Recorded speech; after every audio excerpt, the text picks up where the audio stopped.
When you think of the word masterpiece, what comes to mind? Attack on Titan, One Piece, Gintama, Hunter x Hunter, Fullmetal Alchemist Brotherhood, Rinto Saka's Thighs, you get the gist of it.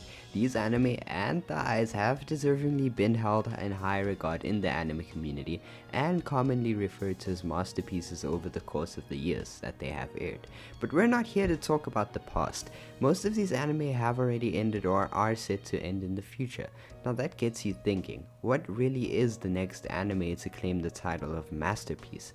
And when I think of that question, one certain anime comes to mind, Re:Zero, one of my favorite anime which I believe is already a masterpiece and will only continue to get better. Grab your popcorn, you're in for a hell of a video. There will be mild spoilers, and if there is something big, I'll put up a timestamp, but if you are someone who doesn't like spoilers at all, skip ahead to the timestamp right at the top to hear my thoughts on the series as a whole, spoiler free. I thank you for your patience. Now allow me to explain why exactly Re:Zero is anime's new masterpiece and why it will stand beside past masterpieces or even rise above them. Subaru Natsuki is a shut-in NEET who suddenly gets summoned into another world on his way home from a convenience store. But like the shut-in he is, he doesn't panic because this is the moment he's been waiting for. He has finally been isekai'd and is going to become this world's hero as well as getting all the girls because, that's what isekai main characters do. Well, at least that's what he thought. Subaru announces that he is this world's hero in the street where he is summoned, but to his disappointments, he is left ignored. Subaru gets attacked by some thugs, but luckily Satella. Emilia comes to his rescue with the help of her spirit Puck. Subaru wants to pay her kindness back, and luckily for him, she manages to have something of hers stolen, which she needs help to find. Subaru and her chase after the thief, managing to find the thief's hideout. Everything seems like it's going well, but as they enter the hideout, the girl is killed right in front of Subaru's eyes. And before he can process what has happened, he meets the same fate as the girl who saved him. Wait, so doesn't that mean that the story is over? How is it a masterpiece if it just ended like that? Well, if Re:Zero was a normal show, that surely would have been the end, but suddenly, Subaru wakes up right at the same place where he first arrived in this world, and that was when Subaru realized it. That he did in fact die, but he came back. Why did he come back? Simply because he had the ability to return by death. Re:Zero truly does have an incredible story, and it goes way deeper than Subaru just returning by death. Re:Zero conveys the themes of what is suffering and why you should love yourself perfectly, as well as other themes which make up this amazing story. Re:Zero isn't just about Subaru using his new overpowered ability to overcome the challenges he faces. It is way more than that. As the story progresses, we get to learn more about the dark side of Return by Death, and that it's not actually some great power to call upon in times of need because of its evil nature. But before we discuss that, I need to address the problems most people, and myself included, had or may still have with Re:Zero's story. To start off with, the main problem I found myself having was the start of the show. The first episode hooked me, but after that it was very discouraging. I thought that the story would just be an infinite never-ending loop of Subaru dying, so much so that I thought my Crunchyroll was glitched because of the situation in the first episodes. Luckily, I didn't stop, because I always have this attitude towards anime and life in general, to sit through the bad and remind yourself that it's always going to get better afterwards. Well, unless you're watching Darling in the Franxx, that never got any better. So I'd sat through it all, and now looking back, I really appreciate those first few episodes as they give a lot of future scenes much more meaning, which I will explain in a bit. Subaru suddenly wakes up in a strange mansion where the girl who saved him and he in turn saved Emilia stays. At this point, I realized that the story had an infinite number of possibilities to take, as we had just learned that this world was evil, that there was a political struggle, that there was poverty and discrimination, and that the story could have explored all of these. But it didn't. Instead, the creator chose to build up the story and explore the mansion's residents instead of jumping straight into things. We learn of spirits, we learn of magic, we learn of demons, but then I thought to myself, do we truly really know anything about this strange world? In return for saving Emilia and getting her insignia back, Subaru asks to work at the mansion where she resides, as she suddenly has taken an interest in her, and everything seems to be going along well. Subaru believes that he is getting closer to everyone in the mansion, such as the maids Rem and Ram, as well as Beatrice, the spirit who protects the mansion's library. But suddenly, he dies, and dies, and dies, and dies, and dies, again and again. This probably was my main criticism of the series. I felt that the first 12 episodes of the anime were pretty slow and repetitive, with Subaru continuously dying. But right now, as I am making this video and looking back at the first 12 episodes, I'm realizing that those first episodes made sense. They were there to show the true nature of Subaru's power and to explore and help us, the audience, along with Subaru, understand the mansion's residents. It helped showed us how much Rem and Ram valued each other, how their past had affected them, as Rem had developed an inferiority complex because of how brilliant her sister was when she still had her demon horn. And then there was Ram, who had a superiority complex because of the praise she received when she still had her horn. But then Ram had lost it and Rem kept hers. Rem done all of the work in the mansion perfectly whilst Ram couldn't do anything right, and yet still Rem believed that if Ram had a horn she'd be able to do that and that she'd never be a match up to her sister. Rem felt guilty because during the moment that Ram lost her horn, she felt a temporary feeling of joy. This led to her to try to become the perfect replacement for Ram, to try to atone for the feeling she had felt. It was definitely not easy, but Subaru helped Rem to believe and value in herself more. This led her to see Subaru as her hero, and she even developed feelings for him. Now, after all of the conflict with Rem, Ram and Beatrice had been solved, the story really began to get going. Emilia has to go to the capital city for a ceremony regarding the royal selection, and Subaru as well as Rem join her. During this part of the story, we get introduced to the politics of the ReZero world and the discrimination that half-elves such as Emilia face for having the same blood as the Witch of Envy, Satella. Even though these factors add to the world of ReZero, what really shined in this arc was Subaru. Subaru practically embarrassed Emilia in front of everyone during the royal selection, going as far as self-proclaiming himself as her knight and not even listening or accepting her feelings and opinions on the matter. When Julius confronted Subaru, he questioned his resolve and if he really had what it took to become Emilia's knight. Julius believed that Subaru didn't work hard enough to be Emilia's knight and that he just couldn't accept him as a knight. He said that anyone that inspires the look that Subaru had on the face of the one they wished to stand beside just couldn't be a knight. Julius was right. Subaru was just sprouting nonsense and didn't know what it really means to be a knight, Emilia's knight. And yet even though what Subaru was doing was wrong, and deep down I was screaming at him to stop, I couldn't help but think that I would have done the same thing 10 times over. After fighting Julius and getting beaten to a pulp, Subaru and Emilia began to talk, and their conversation truly showed us the ugly side of Subaru's character. Subaru had been doing everything for himself. He saw Emilia as just a prize, something he deserved for everything he'd been through. He couldn't keep her promise and yet he expected her to believe him. Emilia couldn't understand this. She couldn't understand how Subaru could do so much for her. Emilia wanted to understand Subaru, but she couldn't, if he did not tell her. Emilia told Subaru that the version of her inside his head must be wonderful, as she can understand all of his pain and sadness, but she can't. She's not that person and Subaru can't force that on her. She can only understand him if he tells her. Those were the words that broke Subaru. Subaru broke down. He screamed at Emilia, proclaiming that everything he did was because she was important to him, that he risked his life and made sure everything worked out, that she owed him so much debts, that everything was because of him.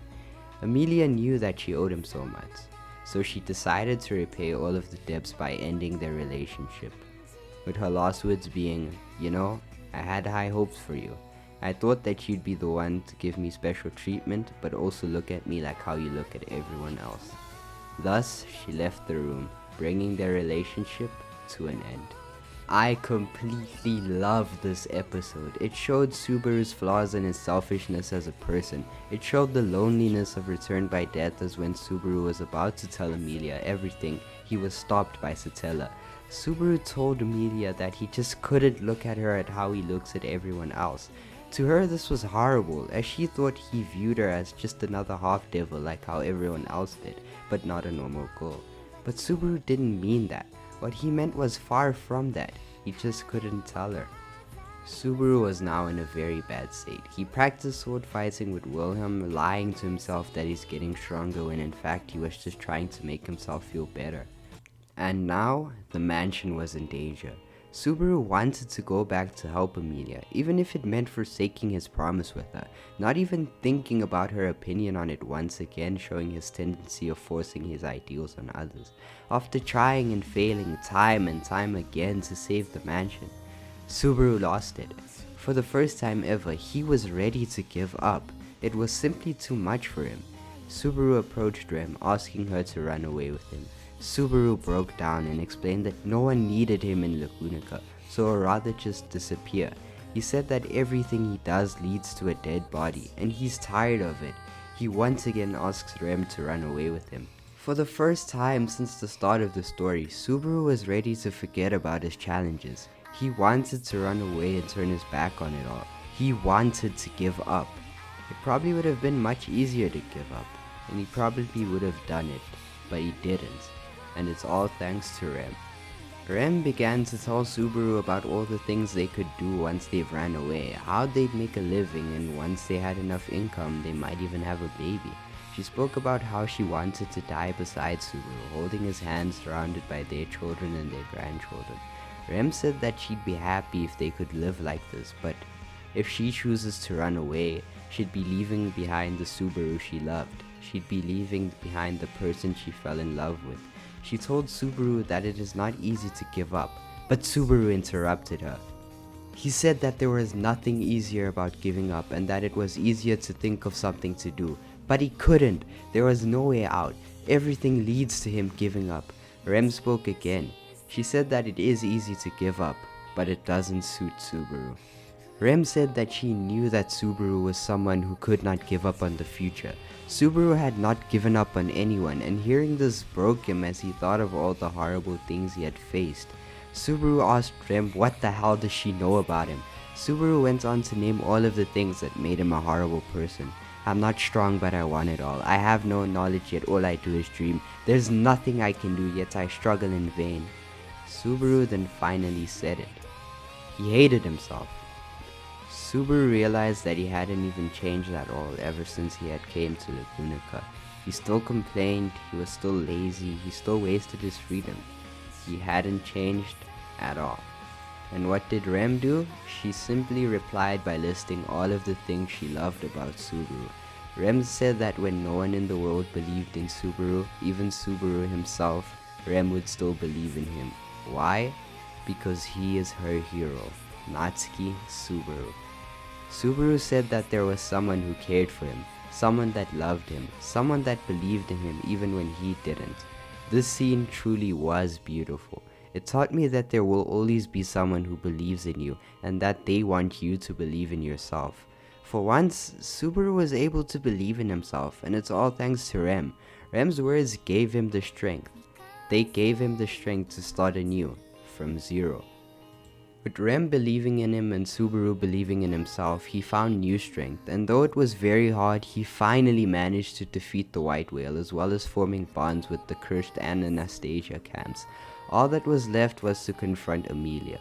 Emilia had missed Subaru. She thought that she could finally have a friend and be happy with Subaru. But her just being around him hurts him. Yet still, Subaru saved the village from the witch's cult. She just couldn't believe it. She couldn't understand why Subaru did all of this for her. And then he told her.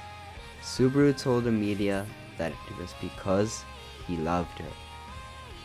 Thus, Season 1 came to a close. In my opinion, Season 1 had an amazing conclusion with some great storytelling and great characterization for Subaru as well as Emilia and Rem. Even though the start was below average, it built up Return by Death and added a lot to Subaru's character. Season 1 gets an easy 8 out of 10 in my books. Now we move on to discussing the masterclass of Season 2. One of my favorite scenes from season 2 was when Subaru confronted his past. Subaru was a shut-in, but a shut-in as in he was not just introverted, but an actual shut-in. He didn't attend school and practically stayed at home all day. This led to him hating himself for wasting his life and also hating the fact that his parents still loved and supported him. Growing up, Subaru idealized his father. He took pride in being his son and tried to live up to the expectation that he thought would make him worthy of being his dad's child. For a time, he achieved this, and he would often hear that it was because he was his father's son that he succeeded in everything he did. This made him feel special. But as he grew older, he saw that there were many people that were better than him, and instead of trying to get better at those things, he instead chose to do daring acts to grab the center of attention. This quickly backfired on him and he found himself alone, with no friends. Subaru was stuck in his father's shadow, and even though he still admired him, he began to hate the comparisons people made between the two. Subaru then realized that he just didn't want to go to school anymore and just stopped going entirely. Yet his mother and his father still treated him the same as always. Subaru wanted his parents to call him out for being a failure. He wanted them to make him give up. Subaru's dad had noticed this and said that he wanted to help him, but it seems like he had already helped himself. Subaru finally realized that the person who he loves and the person who loves him don't see him as his father's son, but rather just see him as Natsuki Subaru. This motivated him to stop being a shut-in and go to school. Subaru told his mom that even though he is far away from them in Lacunica and might not be able to keep in touch, he'd always be thinking of them. He'll never not want to be their child again and wouldn't do anything that would make him hate himself. Subaru had finally accepted his past and moved on from it. A perfect backstory indeed. Subaru's development as a character did not end here though. He still had a long way to go. He faced many trials and challenges in the sanctuary, even having someone who believed he trusted betray him. But Subaru didn't stop. He pushed forward, and before we talk about the amazing climax to his character, let's talk about Echidna. Echidna had deceived Subaru. She showed him his past, letting him talk to his parents, and she seemed like the one person who he could turn to when he needed help ever since he had lost Rem. It was even revealed that Subaru could tell her about Return by Death. Finally, his loneliness was coming to an end. He finally had someone to open up to. At least that's what he and us, the audience, thought. Echidna was a witch. She was never good, and Subaru should have realized that. She had planned to trick him into entering into a formal contract with her, but luckily, someone came to Subaru's aid, and it was none other than the witches and even Satella himself, the person who gave him Return by Death. The witches helped Subaru to accept himself. They helped him to realize that he should also be included among the people he wants to save and that he should love himself more. After seeing the horror that Return by Death might just be a tool that saves only himself and no one else, Subaru finally accepted his true feelings. He finally accepted that he didn't want to die. In the end, Subaru stood up again. This time he didn't want to burden himself. He didn't want to feel pain. He didn't want to see the horrible things that happened to his loved ones again. He didn't want to die, thus rejecting Echidna's contract. Subaru was now a better person. He loved himself more, no longer thought that he only had to die, and stopped putting on a tough act in front of his friends and rather chose to trust in them. He changed a lot from the boy we knew in the first episode. He truly has come a long way. I love Subaru's character so much because everything about him hit home for me, even his backstory, which I found somewhat relatable. His character truly does send a wonderful message to love yourself, never give up, and know that those you love you too. And before I end off this video, allow me to speak about part 2 of season 2. Part 2 is really amazing, and I am saddened that it has come to an end today, but I am also excited to pick up the web novel and cover more of ReZero on my YouTube channel. Part 2 gave us such memorable moments and had phenomenal character development for Emilia, as well as adding depth to a character I never thought I'd like, Beetlejuice. Roswell and Subaru also had a wonderful character dynamic. Garfield along with Otto had beautiful backstories. Characters such as Beatrice and Rom were explored even more, making them greater than they were before. I could go on and on, but what I really want to say is thank you.